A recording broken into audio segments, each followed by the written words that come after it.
काहे के इतना देखावत चुना चुना छठ घाट मिले खातिर आवय सोना काहे के इतना देखावत चुना। बात तुहर सुनी दिल से रुआई छूटता ए हो। बात तुहर सुनी दिल से रुआई छूटता। अरे बतिया के बूझी फोन पर जानी जूझी हमरो नुरवाई छूटता ए हो।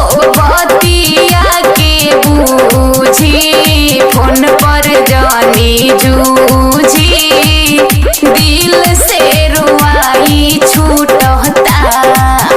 हिरवा के पात पर उगेले सूरज देवा देखत वही देता बाड़ी अरग हमर सोना हो।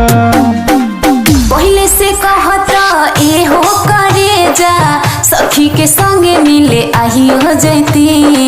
फोन उठवलू कैसे बताई अरे मिले टकरता गोरी अरे मिले टकरता गोरी। पहले से कहता ए हो करे जा सखी के संगे मिले आई हो जैती। फोन उठवलू कैसे बताई अरे मिले टकरता गोरी। कैलस जवन गलती तोहार दोस्त हमरा भाई से कहले बा ए हो।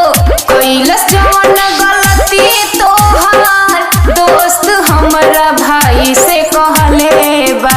दोस्त हमरा भाई से कहले बेरी बेरी फोन जानी कह रहे मजनुआ अंदर से रुआई छूटता ए हो। बेरी बेरी फोन जानी कह रहे मजनुआ दिल से रुआई आवता।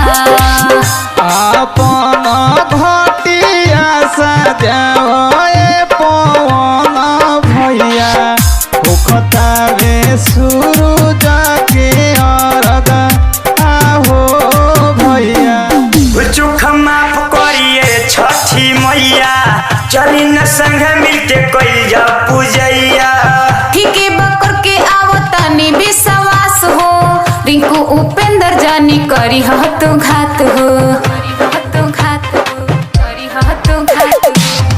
चुख माफ करिए छठी मैया चली न संग मिलके कइल जा पूजैया। ठीके बकर के आवतानी विश्वास हो रिंकू उपेंद्र जानी करी हत घात हो। दोनों जानी माई जी से मांग जाई इहे मांगना।